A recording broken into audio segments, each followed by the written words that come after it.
Good evening. Will the meeting of the Planning and Zoning Commission for Wednesday, March 2nd, 2022, please come to order? For the benefit of all of our procedures for this virtual meeting are as follows. 1, when you first enter the meeting, you will be in a virtual waiting room until the meeting host admits you. 2, please be aware that your camera, if you have one, and your microphone will be muted by the host when you enter the meeting. You can turn your camera on at any time so that you can be seen by others when or if you choose to.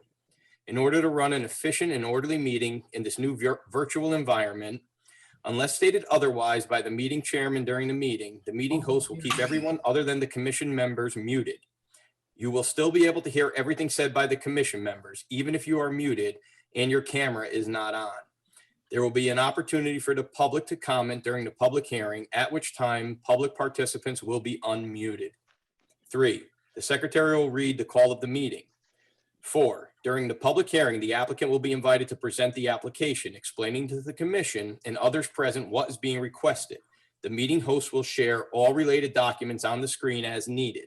In addition, all applicants and supporting materials for each application on the agenda are available through the, quote, public meeting calendar, end quote, page of the town website, www.ci.guilford.ct.us, and also through the direct link on the Planning and Zoning page. 5, comments of the town agencies will be read for each application if there are any. There will be clarifying questions from the commissioners. 6, then there will be an opportunity for clarifying questions from the audience. Please raise your hand through the Zoom platform and wait to be called on and unmuted. First, those who wish to support the application may come forward, and second, those who oppose the application will then come forward. As this is a public hearing, it is necessary for speakers to identify themselves each time they speak by stating their name and address. 7, the applicant will then have the opportunity to address any questions or concern raised by the commissioners. 8, once the public hearing is closed, the applicant is free to leave or remain for the balance of the public hearing and the regular meeting, during which the commission will try to reach a decision on the application. Each applicant will be notified in writing to the decision of this commission and has a right to appeal to Superior Court if desired. 9, decisions of the meeting are available the day after the meeting by calling the Planning and Zoning Department at 203-453-8039 after 9 a.m. or by emailing planning.zoning@ci.guilford.ct.us. All actions taken tonight by the commission will be on a roll call. All commissioners and staff will identify themselves for the record before speaking. Seated this evening are the following members. We have Scott Edmond, we have Alan Brown, Sean Cosgrove, Richard Wallace, Kevin Clark, Bill Freeman. I am Frank DeAndrea. Our staff present today are our town planner, Jamie Stein, and our planning and zoning administrative assistant, Lisa Piambino. This meeting will be recorded via the Zoom platform and made available on the town website for viewing. Scott, our secretary, will you please read the legal notice? Thank you. Notice is hereby given that the Guilford Planning and Zoning Commission will hold a public hearing on March 2nd, 2022. Due to the COVID-19 pandemic, this meeting will be conducted through a web and phone meeting only. Attendees are advised to not go to the regular community center location because the physical meeting will not take place. Please see below sign-in information to Zoom meeting. The following applications will be heard. Albert Laguna, 69 Redcoat Lane, map 85, lot 12-22, zone R5, special permit for accessory apartment. Copies of these applications are available for inspection in the Planning and Zoning Office and on the town's website, www.ci.guilford.ct.us. At this hearing, persons may attend by either phone or web connection and shall be heard. All written correspondence shall be submitted to planning.zoning@ci.guilford.ct.us. Documents are available at the Planning and Zoning Office. Dial 203-453-8039 for assistance. Dated at Guilford, Connecticut, this 8th day of February, 2022. Phil Johnson, Chairman. Thank you, Scott. We had a request to move the 1486 Boston Post Road LLC and hear the Laguna project first. If everybody's okay with that, I will like to hear a motion. So moved. Move, Miss. Second? Second. Okay, I'll call the vote. Scott? Yes. Alan? Yes. Sean, Yes. Richard, Yes. Kevin. Yep. Bill. Yes. Yes. I will vote yes. Thank you. So do we have somebody here for the Albert Laguna 69 Redcoat Lane application? I'm sorry, Mr. Vice Chairman, if you could just vote on the extension of the De Janeiro Development and Construction I see. application. We have received a request from the applicant to move their second public hearing to the March 16th meeting to allow them the opportunity to go back in front of the Design Review Committee on their March 9th meeting and receive comments before seeing us again. Okay, so would somebody like to make a motion? Do we have to make a motion to that? Motion to extend? Second. Scott, Yes. Alan, Yes. Sean, Yes. Richard, Yes. Kevin, Yes. and Bill. Yes, Bill. Yes. All Looks like right. he locked up. Okay. He's just So- on delay. So if anybody is here in the audience for the Ron DeGennaro Development and Construction, that's been extended to the March 16th meeting. Thank you. So can we get a motion to open the Albert Laguna? So moved. Second. Scott, Yes. Alan, Yes. Dawn, Yes. Richard, Yes. Kevin, Yep. and Bill. Yes. Okay, somebody here to present for the Laguna project. So I'm Albert Laguna. I'm not sure what information you need. I can tell you a little bit about the project, what we have in mind. Start with when you got your name, how about your address now? Yeah, 69 Redcoat Lane. Perfect, thank you. I'm the homeowner. Okay, so what's going on? What are you doing? So yeah, we bought the house in August, and it's me, my wife Sandra, my daughter Violeta, who's 3 years old, and my mother-in-law who's joining with us. And what we want to do is create a situation where she can age in place with us. So on the lower level, there's plenty of space, but no kitchen, no bathroom. So that's what we want to add, a kitchen and bathroom, so she's not going up and down the stairs constantly. It doesn't change the exterior at all. It's just adding the bathroom and the small bathroom and the small kitchen, so she can have her own kind of space down there. I'm not sure. Mr. My contractor's also here to answer any technical questions, but Great, thank you. I didn't want to interrupt. I just wanted to say that I have your drawing set if you'd like me to put it up so you could talk through it. Sure. And again, my contractor here is here, Richard.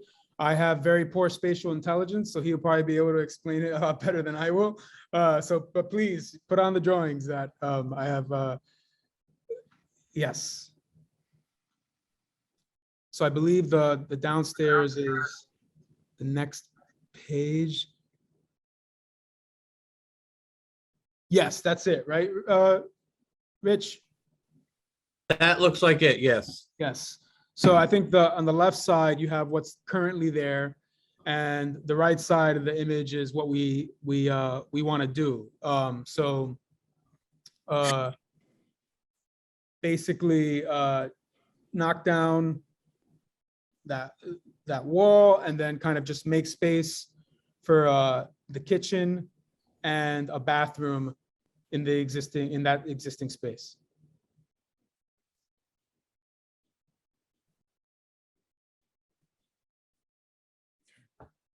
Is there a bedroom in this proposal as well? There is a space that we are planning that she will use to sleep in, so that it's kind of closed off. I'm not sure if it's big enough for a bedroom, but the idea is that that would be her space and living down there. Okay, Jamie, has this checked all of our boxes as far as the compliance? Yes. Okay, are there any questions from the commissioners? Frank, there's a letter here from Sonia Marino, if you want me to read it. Yeah, can you please, Scott? Thank you. The planning and zoning from Sonia Marino, RS, MPH, dated February 28th, RE 69 Redcoat Lane. The B100A application for the above referenced property is approved. The approval is contingent on the following. The approval for a 3-bedroom house plus a basement accessory apartment that has 1 bedroom, a total of 4 bedrooms allowed. An interior layout of proposed versus existing layout is needed that identifies only 4 bedrooms. Please make sure a full layout is completed, but please note it can be completed by the applicant and does not need to be a formal design. Solid handling pump specifications is required to be sent to the health department. If the points above are addressed to the health department, then the application meets the requirement for 19-13-B100A. The proposed application does not reduce the potential repair area or for an on-site subsurface sewage disposal system, and a code complying area exists on the property. Either Albert or Richard, have you guys received that, or are you able to comply with her conditions? Yeah, so this was actually addressed today. So maybe that was a message you got yesterday. But basically, we heard from Shirley and Kimberly as well that everything was on the up and up because we submitted a formal drawing of the bedroom that we're getting rid of upstairs. We're going to just open up a doorway from 3 feet to 5 feet. So that puts us in compliance, and I've sent that along to again, Shirley and Kimberly, and they said that was above board. We've also sent them the specifications for the pump that would be going down there, servicing the kitchen and the bathroom. Great. I didn't see any other letters. Did anybody catch any other letters that came in? No, sir. Okay. Does anybody on the commission have any questions? Could you show me that bedroom again? I missed something there. Where is the bed for this lady? It's not in the, I mean, I can upload a picture. It's not, it's like, it would be like, if you're thinking of the way the space looks, it's a pre-existing space, so it's not on the construction plan. There's nothing to make. It's like, it's right next to where the kitchen would be. There's a wall with like a room kind of partitioned off, was the idea that would be the bedroom. If we Mr. go Laguna, to- it's Jamie. It's not in your drawing set, is it? No, it's Definitely not a not. drawing set because it's already existing there. Okay. The drawings are for like what's being put in, the laundry, the bathroom and the kitchenette.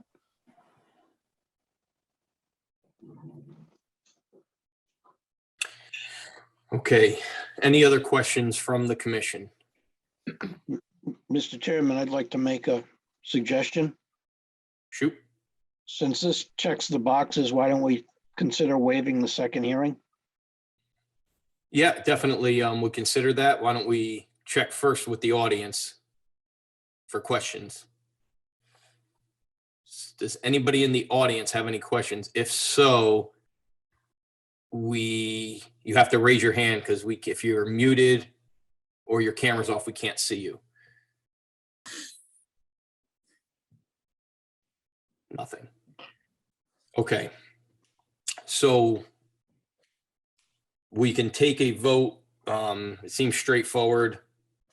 I think we can waive the second public hearing with the supermajority, I believe. So if somebody wants to make a motion on that, we can start with that. Motion to waive. Second. Okay, Bill, Yes. Kevin, Aye. Yes. Richard, Yes. Sean.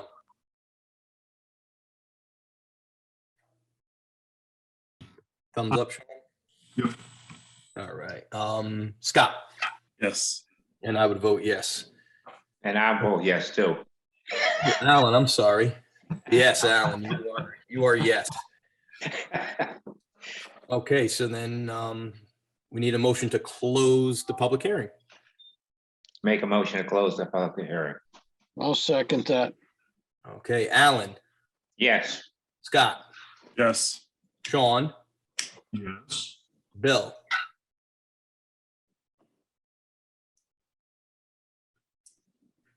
Bill, Yes. Kevin, Yes. and Richard. Yes. Okay. That's closing. We will act on this tonight. Our next item on the agenda is 1486. I will be turning the reins over to Scott Edmond, and I'll be recusing myself. So I'll see you guys in a little while. 1486 Boston Post Road LLC, 1486 Boston Post Road, map 52, lot 11, zone PV-2, special permit and site plan review for construction of retail restaurant with a drive-through and a separate retail building with residential apartment. Who is here to present this for the second time? This is a continuation from the previous meeting. Good evening, Mr. Chairman and members of the commission. I'm Attorney Marjorie Shansky, and I represent the applicant 1486 Boston Post Road LLC. And I'm here tonight with our professional engineer, Michael Harkin, and with our traffic engineer, Dave Sullivan, and also our traffic engineer, Carl Giordano, both from SLR Consulting. When we were here last, we did a full presentation of the application, which is the special exception relating to the drive-through component of the restaurant, which is a permitted use in the zoning district, and the other building that has a 1,600 square foot retail commercial space and a 1,000 square foot apartment above. Those are also permitted uses in the PV2 zoning district. And we had a detailed conversation about all of that. I apologize again that the traffic report that we had submitted back in January relating to this application had not hit your mailboxes, which I believe now has been corrected. And Dave Sullivan is here to have that conversation with you and respond to any questions that you may have. Of course, we'd be happy to discuss any other of the items from last time about which you may have lingering or new questions. And Michael, did you want to do a short recap before we hand it over to Dave? Yeah. Good evening, members of the commission. For the record, my name is Michael Harkin, professional engineer and principal of Harkin Engineering, located at 78 Wolf Hollow Lane in the town of Killingworth, Connecticut.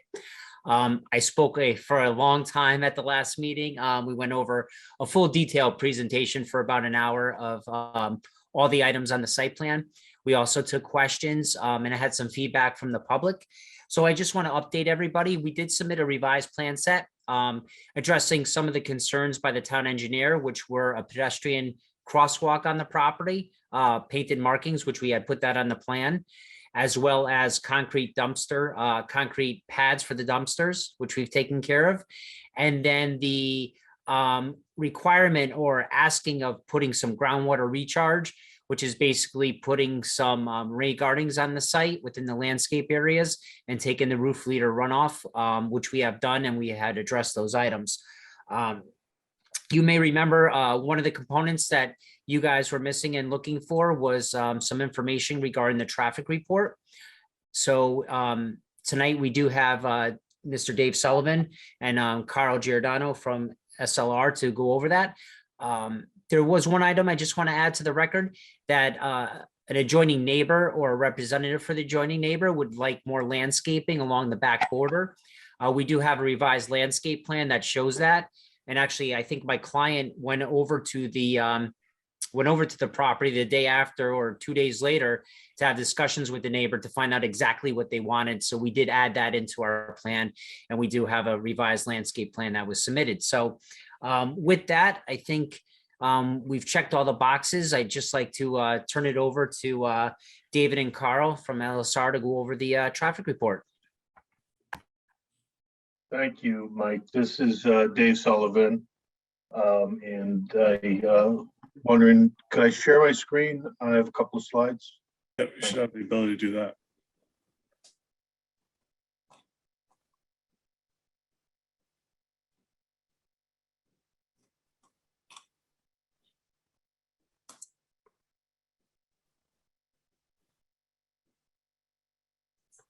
Is it?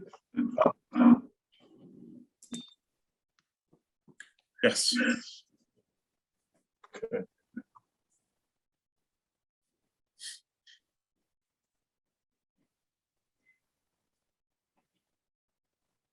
Great. Well, thank you. This is just the introductory slide. Again, my name is David Sullivan. Car Giordano, my colleague and the primary author of the report, is on the line as well. What I'd like to do is give you a brief summary of the scope of the project and some of the key findings and conclusions we came to. And then I'd be available to answer any questions you may have. Sure.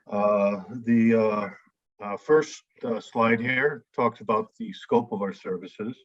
And that includes reviewing the existing conditions, estimating what the site traffic would be.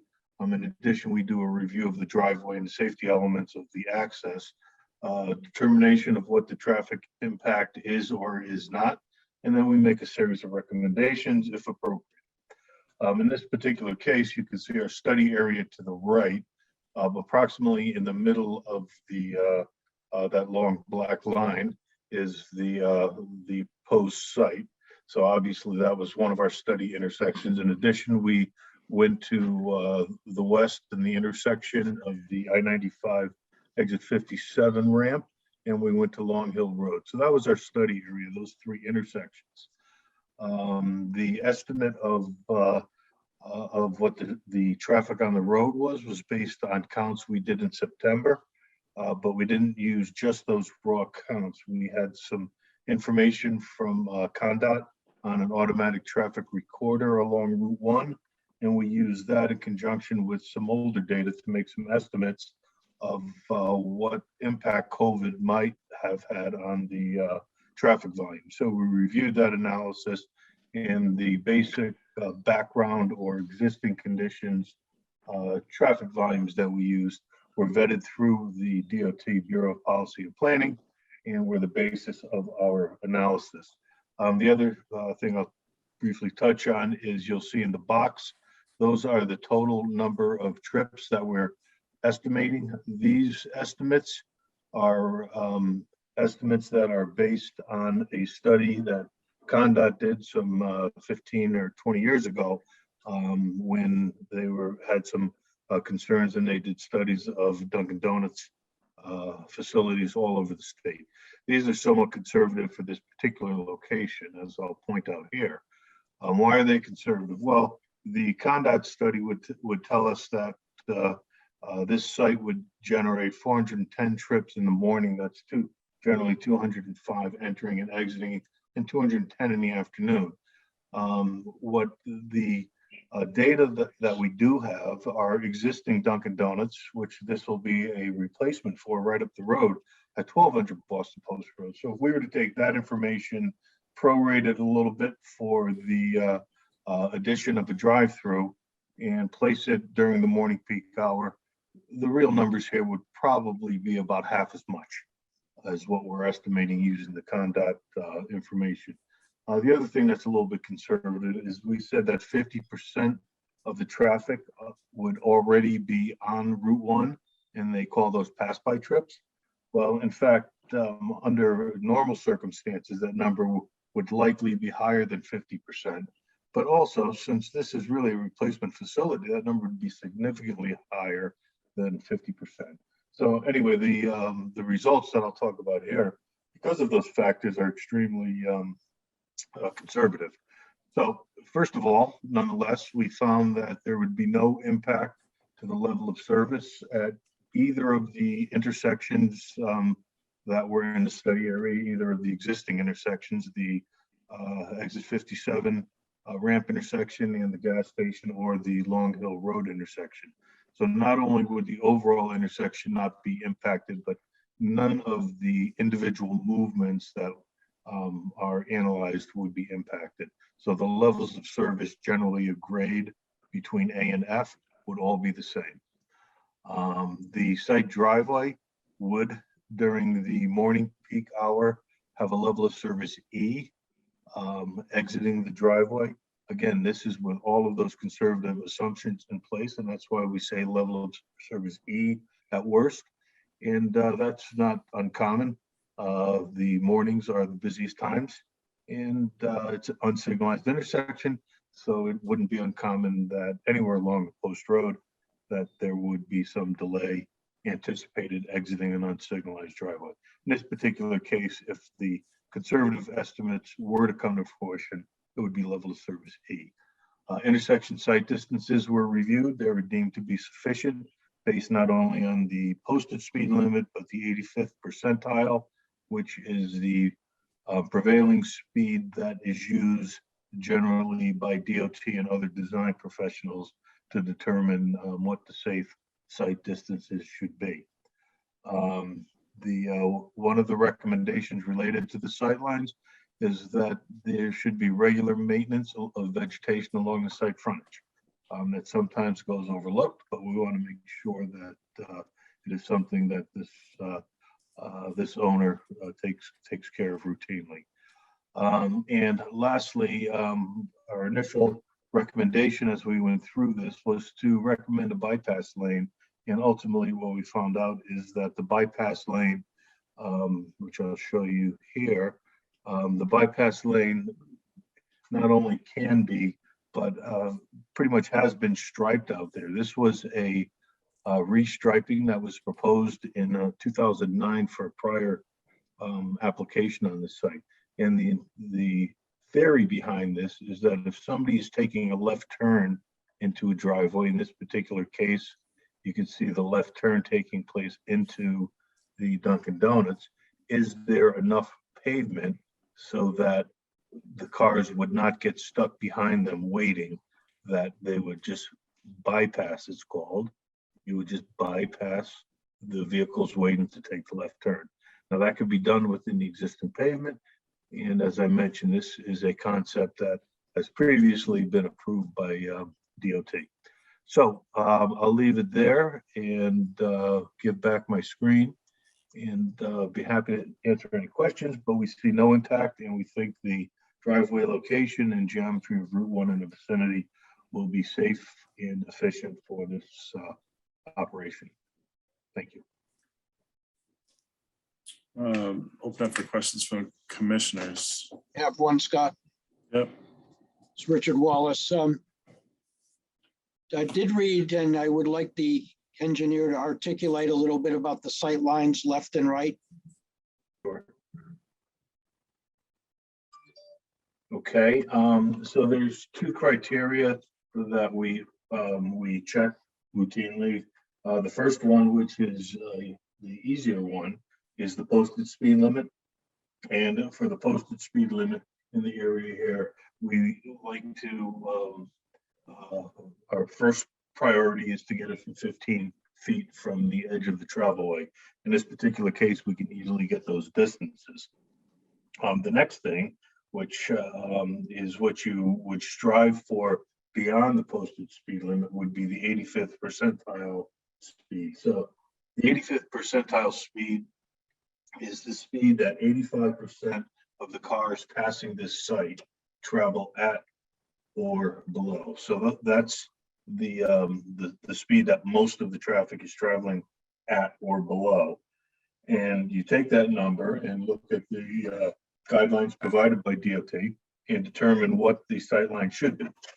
So in this particular case, the 85th percentile speed eastbound was 50.2 miles per hour and westbound was 48.4. So looking to the left, the DOT guidelines would say we should see 555 feet at the 85th percentile speed from 15 feet back in a perfect world. Looking to the right, you would want to see 535 feet for the westbound vehicles coming at 48.4 miles an hour. Well, looking to the right, we can easily get the 535. Looking to the left, we could see the 555. However, you have to come up a couple of feet. From 15 feet back, the Route 1 just curves away. So generally speaking, you want to be sure that when you have a constriction like that, you could see between 10 and 15 feet, with 10 being the minimum. You wouldn't want to get any closer. So we're comfortable that at about, I would say 12 or 13 feet back from the edge of the travelway, we can see the entire 85th percentile speed. So we're comfortable that it meets the safety criteria we would be looking for. Thank you. That fair No, enough? I have a question. So the applicant is, I think, going to be closing one or two of their stores on Route 1. Am I correct about that? That's my understanding, yes. Yes. So did your study, my memory's short. I'm not sure if your study took into account the possible impact of those stores being closed and, people, having habitually gone to those stores, will they reroute themselves and will that increase the traffic to a new location? And, will the capacity that's being proposed allow for that? I think that the proposal suggests that there are 14 spaces in the waiting line. So I just wonder if your traffic study is taking into account the closing of those stores, the possible rerouting of those customers who are, used to going there. They'll probably go to the new store. Mhm. Well, these are typically, most of the customers going to Dunkin' Donuts are habitual customers. Nonetheless, before those stores close, they'll see this facility being built. So they'll know it's there. And if they go to the old store and see it's closed, that will happen one time, I guess. They're certainly not going to go back to the wrong store the second time. Did we account for the stores closing? Well, it's a two-edged sword. So we did not account for it closing, because if we were to account for them closing, then we would have deducted that traffic from the base traffic, because theoretically it's disappearing. So we said, well, let's not deduct that for a couple of reasons. One, we think it gives us a little bit more conservatism in our estimates. And secondly, something else is probably going to go into that same shop that's being vacated. For instance, in the gas station, likely will be some other establishment other than the Dunkin' Donuts, if and when it was to leave that site. So we consciously left it in there because we thought it was more conservative. I don't feel that the rerouting that you're talking about it realistically is anything more than a single detour, perhaps one time for each of the customers, but it's highly unlikely that there's going to be much, if any, of that type of traffic. And lastly, I think you referred to the 14 vehicle queue. That's what DOT requires. And along with that study that gave us those, what we consider fairly conservative estimates of traffic volumes, they also require 14 queuing spaces. Now, the 14 queuing spaces are clearly there on site. And in fact, you can queue even further than the 14 spaces before you would be impacting traffic anywhere near the intersection of Laguna. So again, that's, I'm not sure if that was part of your question or anecdotal, but we're comfortable with the queuing that's being provided, and it exceeds what DOT would require for Dunkin' Donuts and their off of their facility. Maybe you've done other traffic studies, and maybe Michael Harkin can comment on this, but if this were to be approved and the development goes forward, and in the intervening months after it's opened, it is very clear that the traffic is not moving as smoothly as was suggested by our traffic study. Are there any plans, that the applicant might have to further modify the site to mitigate any traffic congestion that was unanticipated? Well, basically, you're asking for a backup plan. That's basically it. Yeah, thank you. We do a number of Dunkin' Donuts studies throughout well, throughout the Northeast, but quite a bit in Connecticut, and many different operators, not only Frank. But what we found is that, when you have a retrofit site, sometimes there's some things that you have to work out to get a retrofitted site to work as the owner would like. What we find is they know the operations as well as anybody. And if the operations are not up to snuff, it hurts them more than it hurts anyone else. So when we have a new site, very rarely are we making comments that are like on this particular drive-through. When I looked at it the first time, I knew that this was thought through. It had the proper queuing, it had the flow, it had the location of the board. So we didn't feel any need for backup plan, and we wouldn't do a backup plan anyway. What we would do if we saw shortfalls is we would have commented to Mike Harkin and said, Mike, we got an issue here, we got to work this out, we got to work that out. We would work through that prior to making the application. So this is a good site plan. This is a good flow for Dunkin' Donuts. It's very traditional in terms of how it's laid out and how the good ones do operate and function. You have the queuing wrapping around, the ability to wrap around 3 sides, and you have some additional bypass. So people have the ability to get out of a queue if there is a slowdown. So Yeah, that kind of goes to a question of almost human behavior.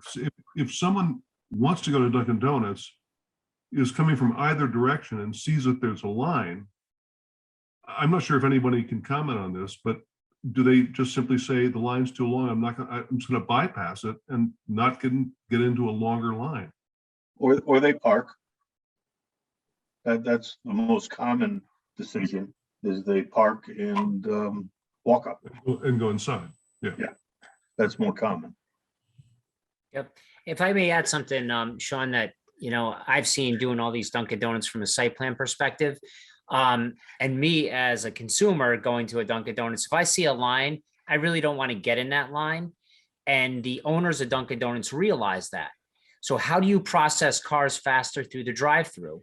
You add more employees inside internally to get the product to the car faster. Hence, Dunkin' Donut has realized this, and there's timers set up. Soon as a car enters and places an order, there's a physical timer inside all the Dunkin' Donuts stores now that has time that the car gets served, and they have goals that they try to achieve. If they're not reaching those goals, that's wasted time and wasted product. They add more employees in there to push it through quicker to get every. So I've the only time I go to a fast food place is when I'm traveling hundreds of miles and I just got to get something to eat. But what I've seen at fast food places like McDonald's, like Dunkin' Donuts, is that they staff the drive-through windows much heavier than they do for people who walk in. That there are more people servicing the drive-through than there are for walk-in traffic. So maybe that I would tend to agree, and that's to get the car traffic out of the drive-through, not have the backup. Yeah. They figured they already got the people that have parked and they're not going to leave, so they'll service them and then just keep pushing the cars through. So that's one of the options. I guess that is, you were looking for a backup plan. Maybe that's the backup plan, to add more staff to push more cars through, so there aren't cars backed up in those lines. Richard, do you have another question? Yeah, this one's Michael, since you were there. I noticed by going back through the 14-car queue for the drive-through, you have 22 parking spaces. Is that just at the Dunkin' Donuts, or is that for both buildings? That was total for the site. Okay. Yeah, because the retail, we meet all the parking requirements per the planning and zoning regulations. And actually, Jamie had brought this up in our conversation. We added a couple extra just because we don't know the fallout of who's parking where and who's going to be, using what. So we do have a couple extra just in case. I find that as a good fallback. Mr. Harkin, it's Jamie. Would you mind pulling up your revised site plan? I think for the benefit of those that weren't, I have it at the ready too, if you prefer. Let's see what I can do here. And the wasn't expecting that, but we can get it up here. Give I me feel one for you too. second. Thank you. Give me 1 second. Much appreciated. Thank you. Yeah, no worries. All right. Has it popped up yet? Nope. Still coming up in the queue. Made you a host, huh? Imagine that. All right, I think we'll get it this time. Okay, can everybody see that? Loading. Yep. Not bad on the fly. So here's our revised site plan. Jamie, what specifically did you want me to go through? Just your site plan, Mike. I think it's page 2. Thank you. Just if you could show the queuing cars, the bypass lane. Yep. So basically what we have here's where the car's being queued. We have 14 cars in the queue. We have the menu board centrally located, and then we have 5 cars to service. And then we have the window here. Okay. Let's just say a car pulls in and sees this long line and doesn't want to wait in line. We have this full-size bypass lane to go around, in which they can park in the rear of the building. And then they can walk through the sidewalk into the front of the building. There's 2 locations they can walk in and get service too. If they decide, hey, I don't want to park, after looking at this, I want to come back around and go through the drive-through, they do have that option. So we've given multiple options to circle the building or park and go in. We also gave them the option to say, hey, what if all these parking spaces are packed up and the line is long? Well, they can pull out here and actually pull into this area. And this is to the point of what the town engineer asked for is, okay, if they do park over here, how do they get across safely? Well, we put a pedestrian walk that's striped going right across, right onto the sidewalk so they can get in safely. And Michael, there will not be in those spaces that are to the right on your drawing, where you walk on the walkway.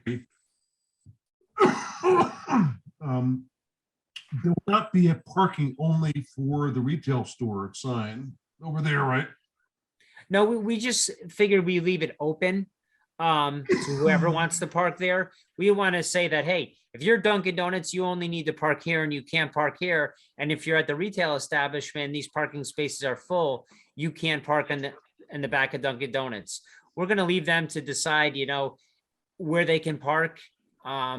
It's kind of, we don't want to put laws and regulations on who can park where. The only people that we want to designate parking are the handicap spaces, which are directly adjacent to the main openings of the building.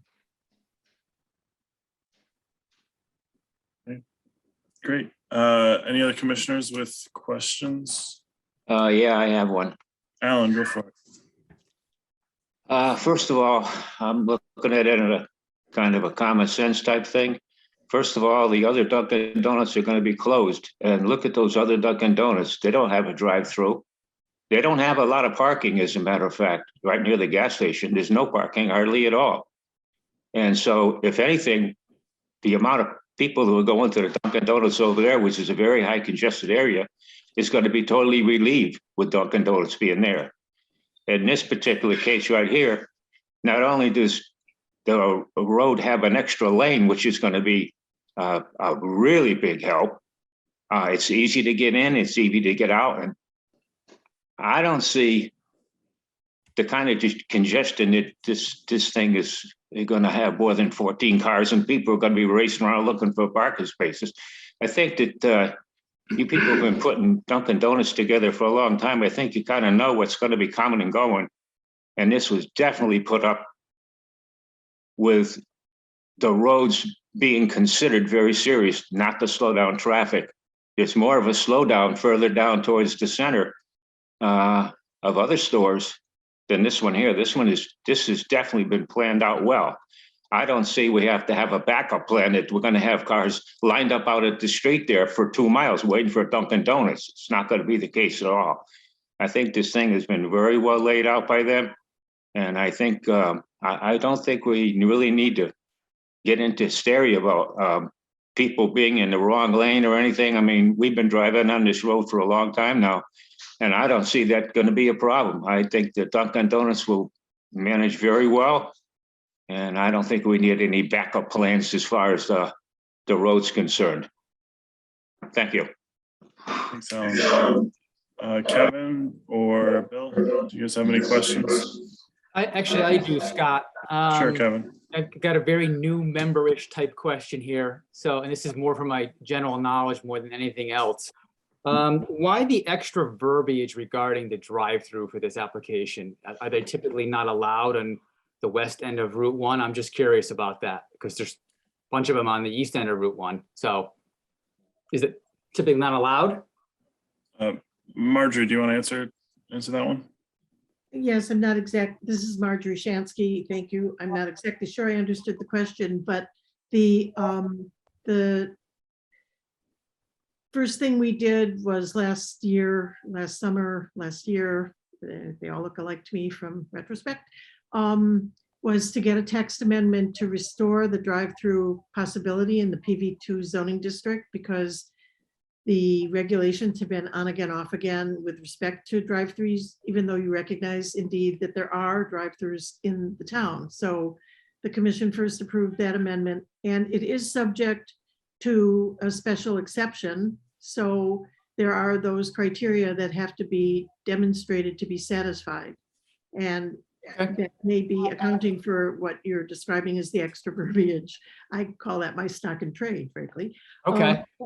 And that reminds me to mention to you that my letter of January 13th, which I discussed with the commission at some length at the last meeting, goes through the general special permit criteria and the specific or special exception criteria and the specific special exception criteria for the drive-through, and describes the way in which Mr. Harkin's plan and Mr. Sullivan's and Mr. Giordano's traffic report demonstrate satisfaction of those standards. So I hope that's responsive to your question, Commissioner. Oh, it absolutely does. Thank you very much. I think I would have assumed that would have been a given that there's going to be, it's a Dunkin' Donuts, so there's going to be a drive-through. And I was just curious as why it warranted extra verbiage in there stating that they're adding a drive-through, and you answered my question. So thank you very much.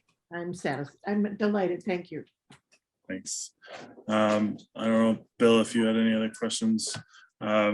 One thing that piqued my interest from Dave's presentation, just a question for Marjorie, is he recommended that regular maintenance along the sight lines as part of your plan. Can you confirm that is good, or at least if we put that stipulation in an approval, that you'd be fine with that stipulation?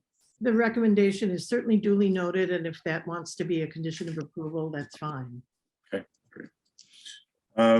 All right, we'll move on to any questions from the audience. Again, as with the previous previous presentations, if you don't have your video on, then we can't see you, or if you'll have to unmute yourself if you have questions. Questions first, and then we'll do statements of for and against. So any questions from the audience? Steve, sure. Thanks. Steve Natick, interim zoning staff for the town of Guilford. Just a quick question for Mike, and thank you, Mike, for making those changes that Janice and Kevin and myself commented on at the last meeting. On the revised site plan, I see you routed, it looks like half the roof leaders for the Dunkin' Donuts building and all of the roof leaders for the other building with the apartment in it into two separate basins there. They have about 2 feet of elevation change. They're not included in the landscape plans, but I'm wondering if there's any plantings that are proposed in those areas or any media that you'd have to place in there, or do the on-site soils just permit adequate, I forget the word, saturation in those basins? Yep. So good question, Steve. And just to clarify, we actually split half of each building going into the rain garden. So half of building 1 and half of building 2 go into each rain garden. The reason we can't take the full flow from the rain gardens and take the buildings and put them in there is that when we reroute it for DOT, we'll have a higher runoff volume than DOT will allow onto their state road system. So we do have enough play where we can just release half. So we gave the town what they needed for groundwater recharge, still maintaining what the state of Connecticut needs for their needs out in the state roadway. So the rain gardens were specifically located in landscape bed areas that the landscape architect had set up. Again, there's 2 feet of depression, 1 foot of water, and then 1 foot of freeboard. So when it fills up, it has that extra play just in case for the heavy storm events. And the area that has the soil plus the plantings are basically designed for that rain garden. So the plantings that are specced out won't drown and won't die off. They will be able to be maintained with that water level. Okay, great. Thanks. Thanks, Steve. Any other questions from public? Hi, Keith. Can you state your name and your address, please? Thank you, Scott. Keith Bishop, 25 Meadow Ridge Lane in Guilford. Being an adjacent landowner there with parking situation tight for our operation and with our timing to have more than adequate parking spaces per the zoning regulations. I look at the numbers that just got presented here, approximately 22 spaces. The apartments above, which will require 2 to 4 cars potentially for those tenants, I would guess.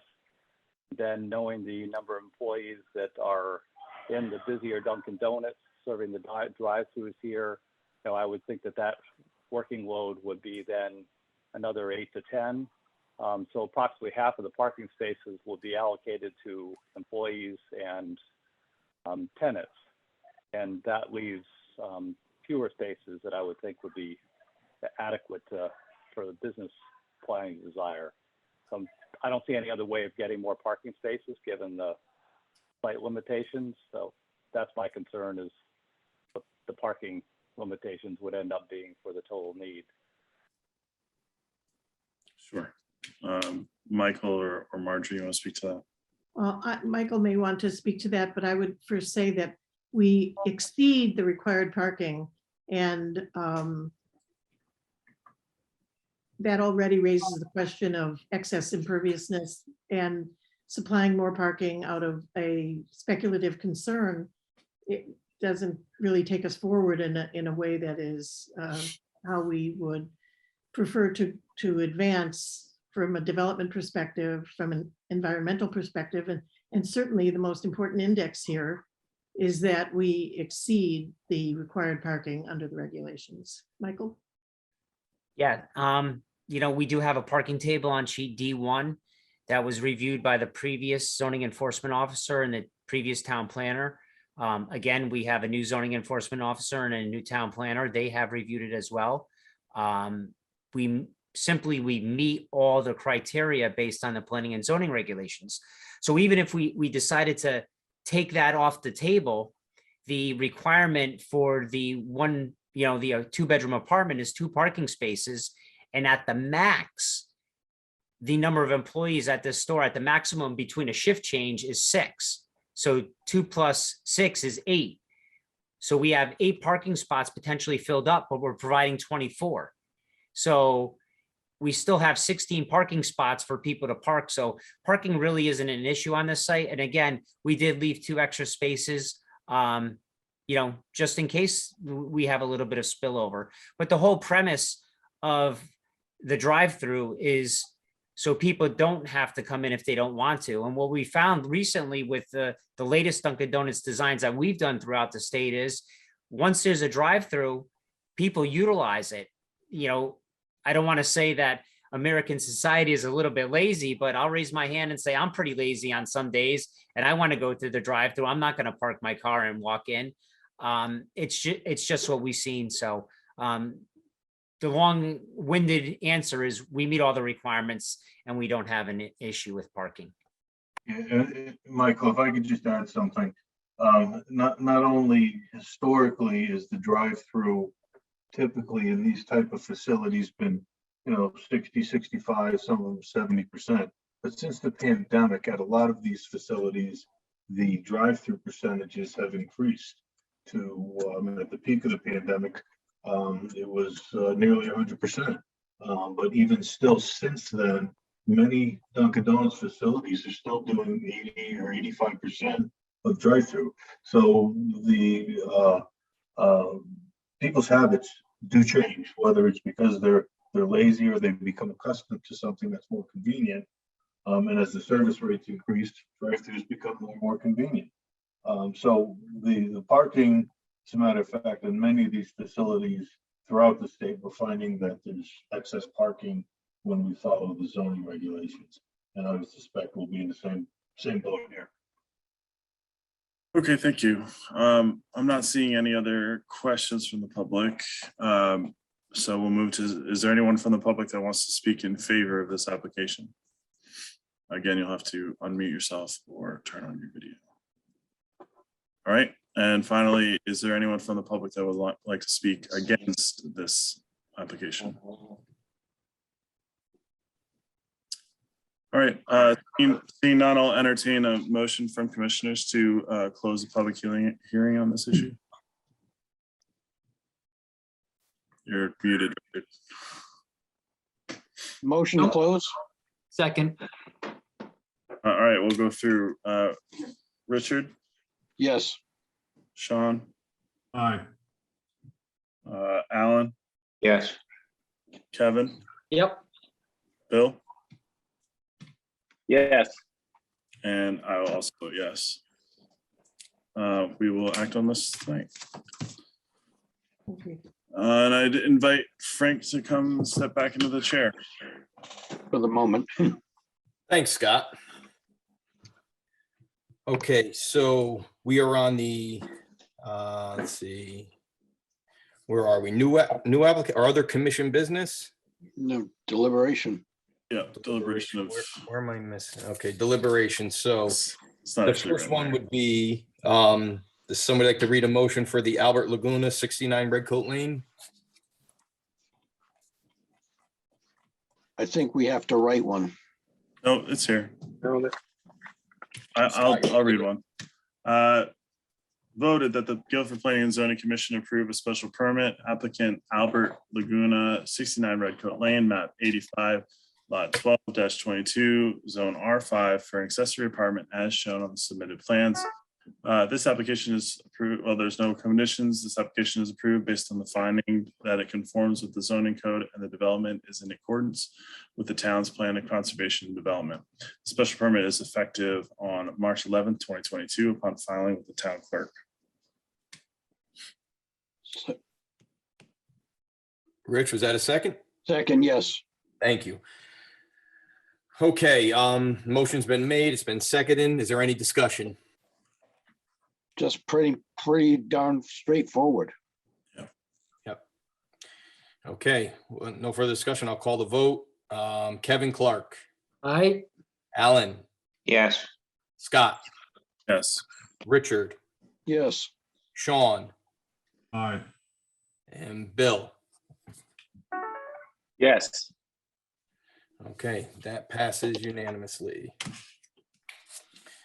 All right, the next one, I will duck out again. Scott, you want to take over? Yep. So this will be a deliberation for 1486 Boston Post Road. Does anyone want to read a motion? I've got it, Mr. Chairman. One last time. Motion 1486 Boston Post Road. Voted that the Guilford Planning and Zoning Commission approve a special permit and site plan for 1486 Boston Post Road LLC, 1486 Boston Post Road, map 52, lot 11, zone PV2 for construction of retail restaurant with a drive-through and a separate retail building and residential apartment as shown on submitted plans. The application is approved with the following conditions. 1, the applicant receives all necessary Connecticut DOT permits. 2, the applicant submits final approved plans for the road bypass lane before planning and zoning building permit sign off. 3, confirmation test pits are required at the time of construction as noted under the construction notes number 12 on the PE plan. The soil testing shall be witnessed by the professional engineer and the health department before installation of SSDS. 4, PTC shall also note that the professional engineer plan that vacuum pressure tests are to be done for both septic tanks and the pump chambers to assure water tightness. 5, final health department approval shall also note that the owner/manager of the property is responsible for obtaining water flow monitoring reports if requested by the health department. 6, the retaining wall down gradient of building 1 leaching system shall not have any drains of free draining materials. The professional engineer in the health department and the licensed installer shall discuss if a linear liner is needed at the construction meeting. This does not have an effect on the approval of the professional engineer's plan. 7, any revised plans will need to be reviewed by the health department and approval shall be updated to reflect the final plans last revision date. 8, the erosion and sediment control measures be properly installed and the town of Guilford's CEO, zoning enforcement officer, shall be notified to inspect the sedimentation and erosion control measures prior to any site work.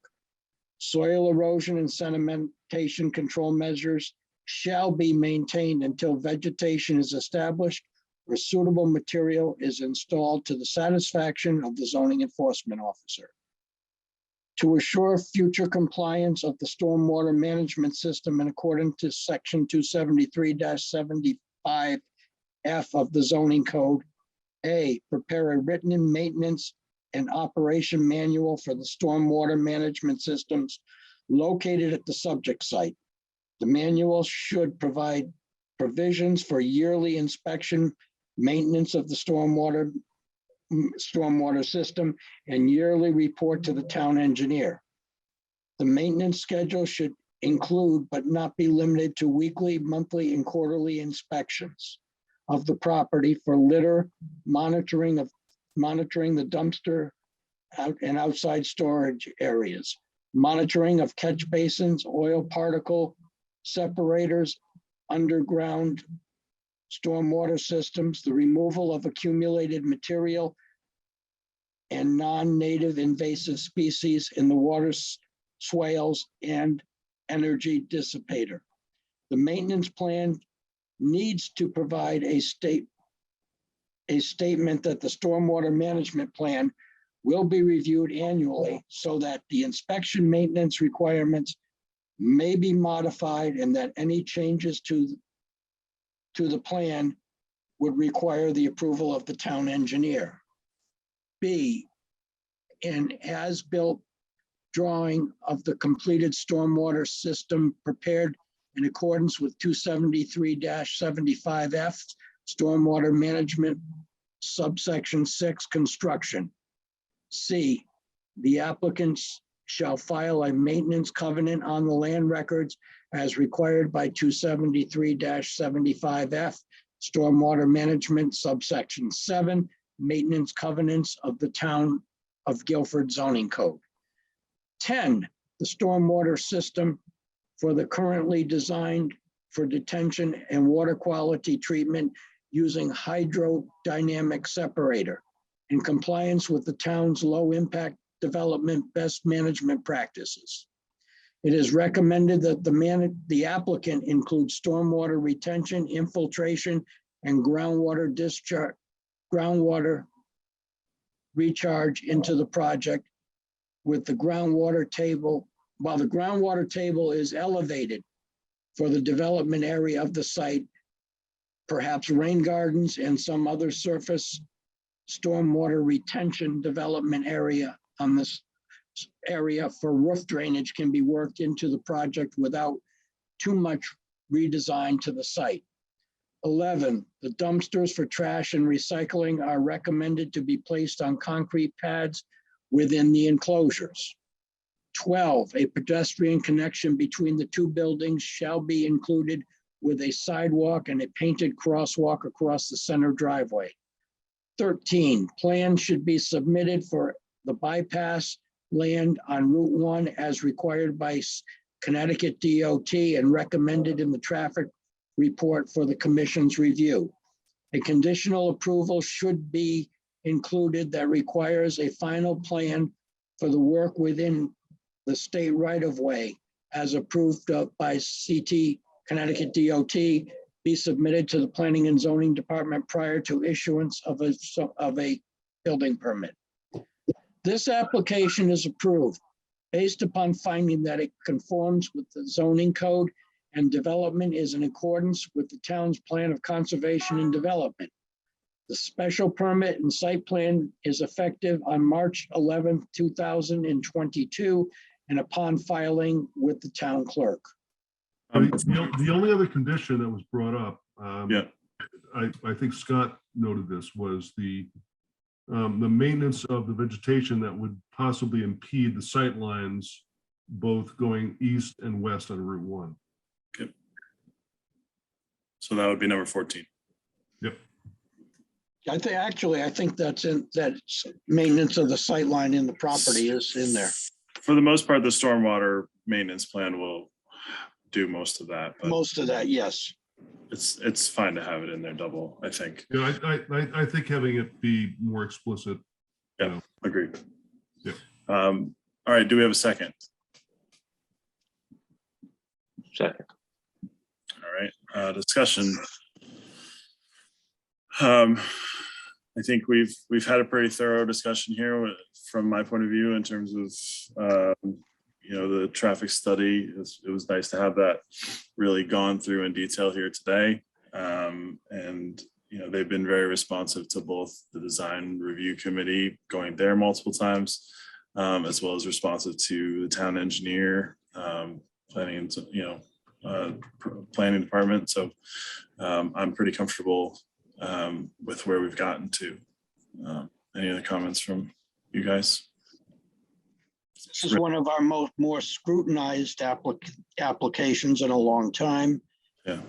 And this has been going on over the course of a good part of a year, whether we could, for language purposes and zoning code issues. It's time to make the decision. I think that we covered it very well. I think it's been covered from end to end. I don't think we missed anything. It's time to make a decision. No, I think the proof will be in the pudding as far as the various town departments being actively engaged and monitoring the progress of this project.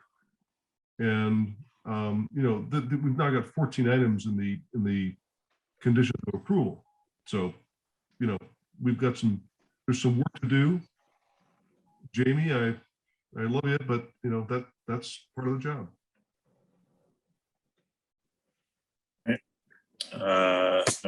Seeing no more other comments, I'll call a vote. Richard Wallace. Yes. Sean Cosgrove. Aye. Alan Brown. Yes. Kevin Clark. Yep. Bill Freeman. Yes. And I will also vote yes.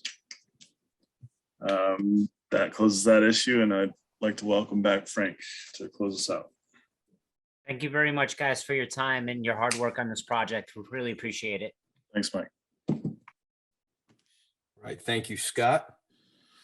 Okay, so now we're going to go to our other commission business, right? I'm trying to read my notes here, or is it the new? It's been over 2 years since I chaired this, so I apologize.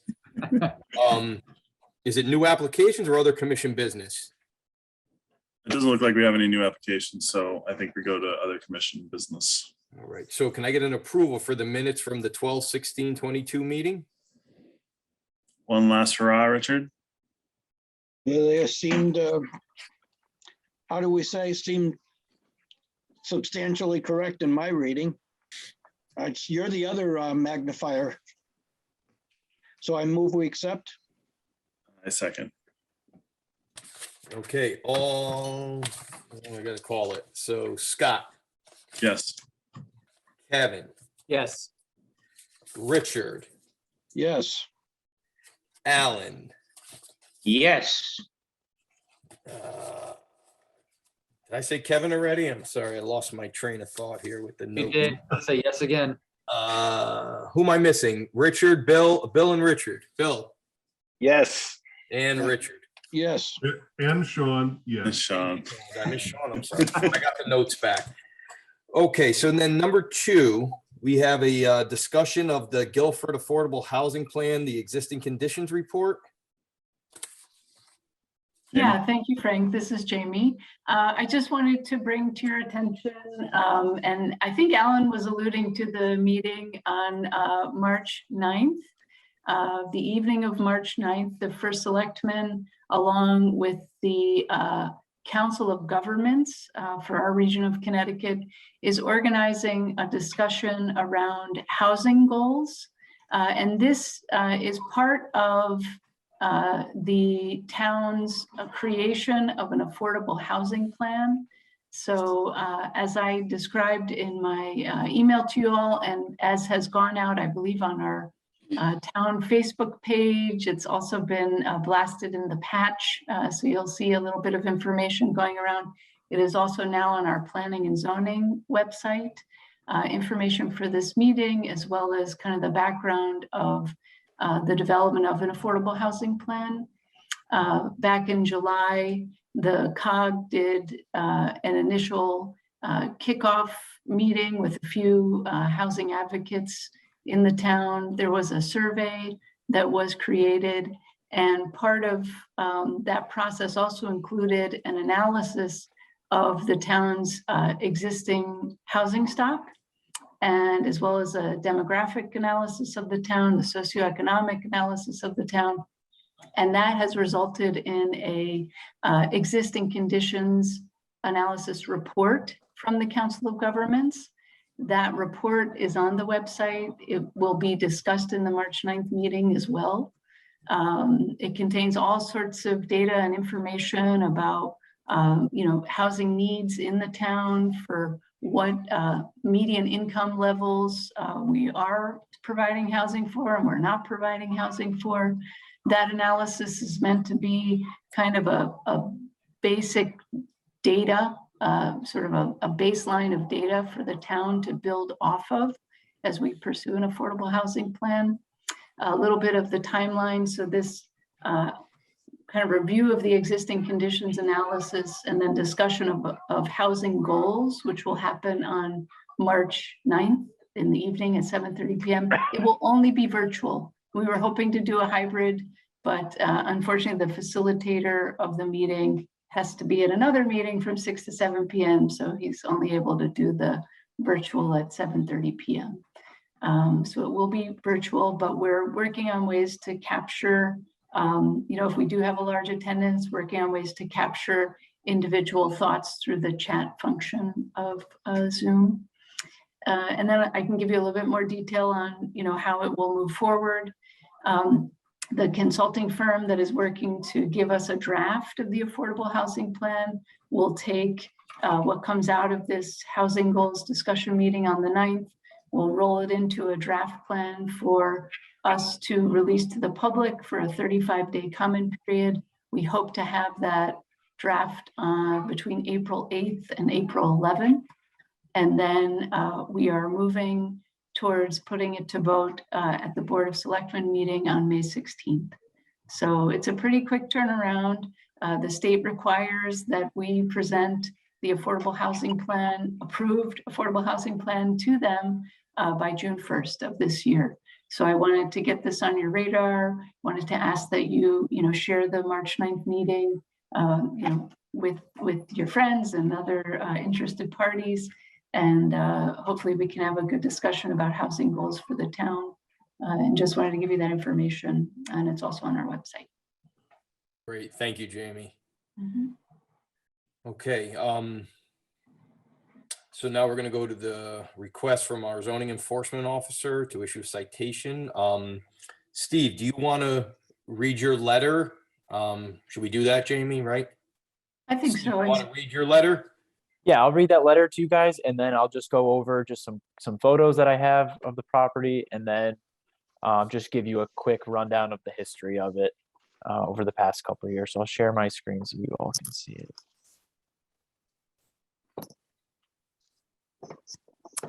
So under the town's code, I'm required to submit a request to the Planning and Zoning Commission in order to issue a citation for a property which has received a zoning violation.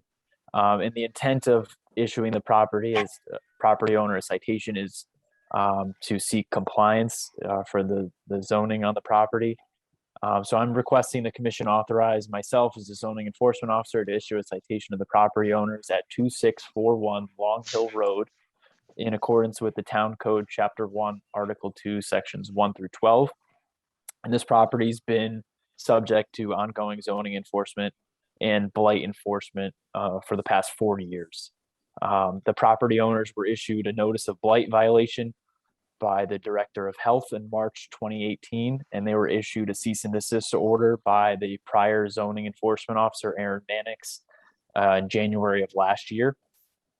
The cease and desist order, which was issued, was for the storage of commercial vehicles in a residential zone, which included a backhoe, dump truck, and excavators, which were in the rear side of this property. It's a rather large property, multiple acres, and portions of the property can be seen from multiple roads, Elm Street and Long Hill Road. I've most recently received a complaint for this property in February of this past year, but we have multiple documented complaints from residents going back for the past 4 years. So that's why I'm requesting that you approve me to issue a citation. And I believe the citation is for only $150 one time.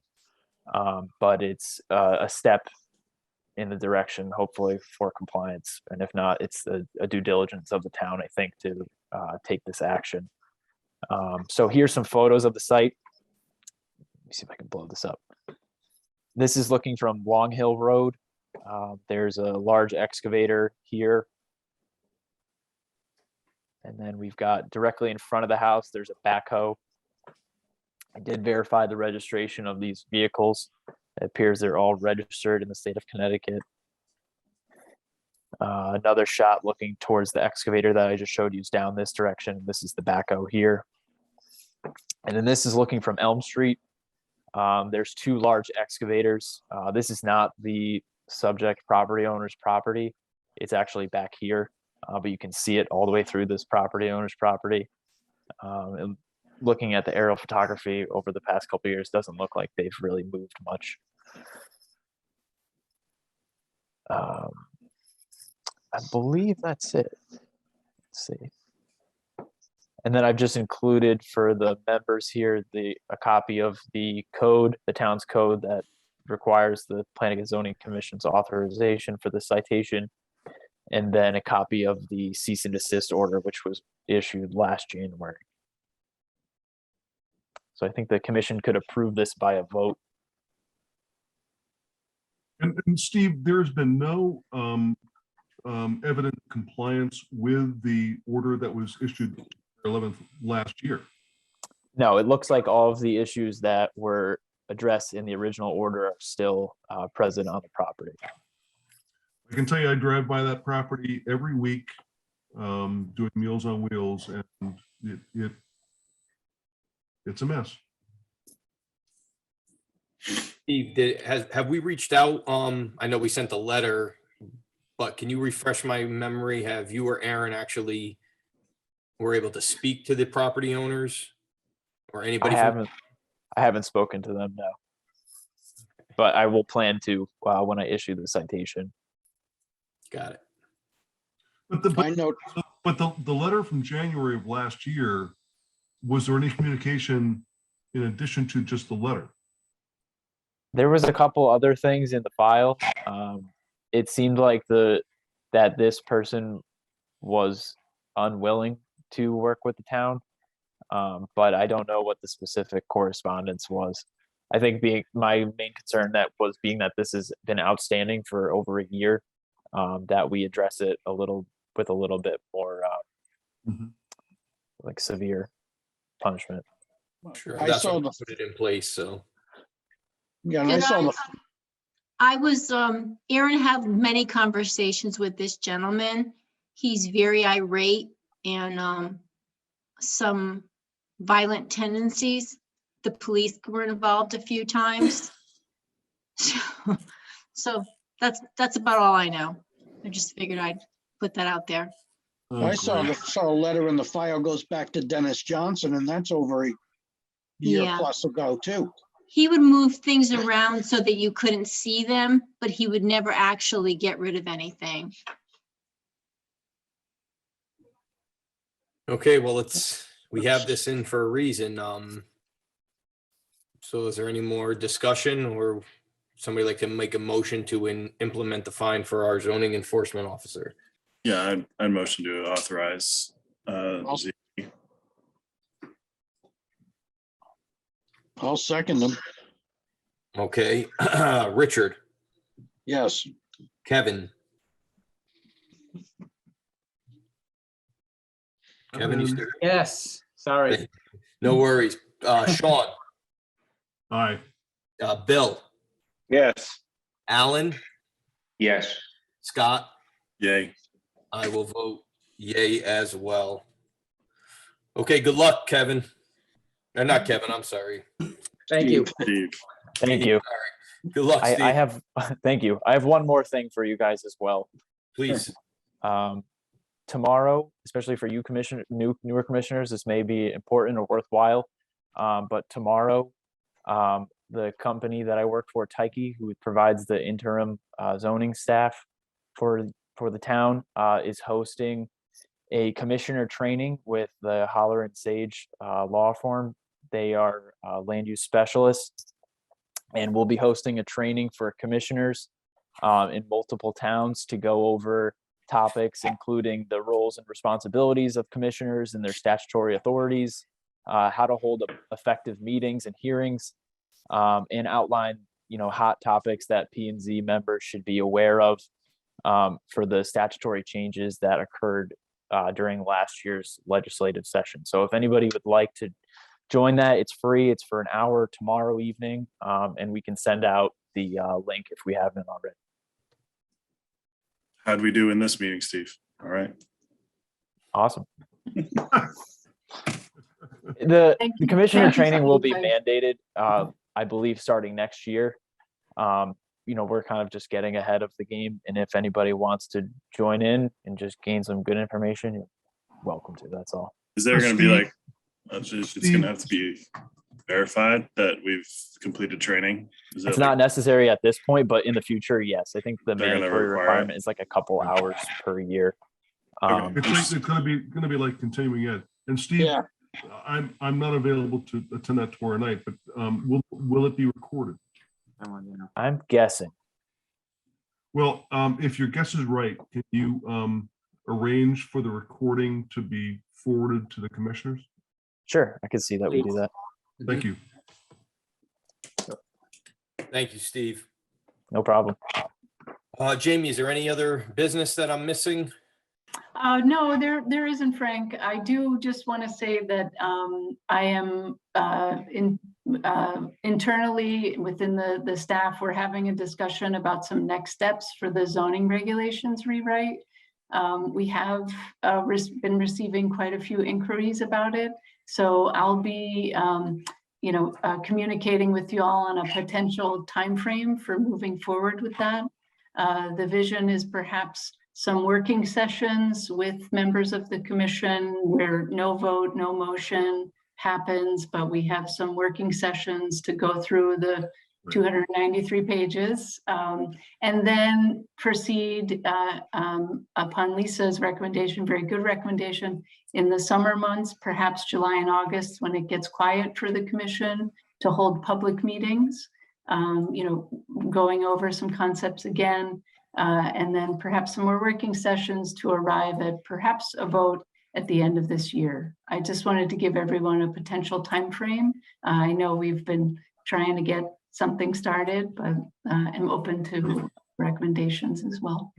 Jamie, are we under any specific time constraints to have this? I didn't think we were. This is self-initiated. It's not a mandated review. There's no budget issue in terms of the amount of time for Glenn. Yep. Glenn does have a small remaining budget. We have, as a town, invested quite a bit in this effort. So I think what we are interested in doing is ensuring that the good work that has been done can move forward. And also there seems to be significant public interest. So, we got into it, we got started. I think there's a lot of really good work there. So I'd like to, keep some momentum and try to move something forward by the end of this year. I absolutely agree. Absolutely agree. Definitely. And this definitely is a marathon, not a sprint. Right. Yep. Do it right. But Is that a matter of the tortoise? Jamie's point's well taken. I think we have to stay on it. We can't let it kind of cool so that memories fade and we're not, aware of what the most salient issues are that we really should be focusing on. And public input, which we got very little of at the first hearing we had. If there is increased interest, I think, we're well advised to be as familiar as we can be as commissioners with the proposed changes, so that, we can effectively answer questions from the public.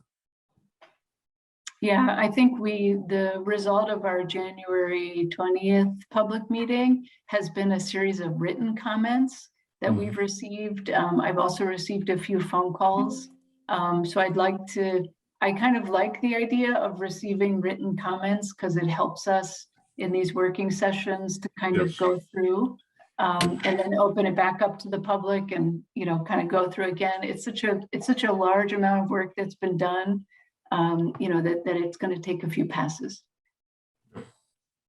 And I think the public comments are important, but there are some things that might warrant some focus on the part of the group that's going to be looking at this,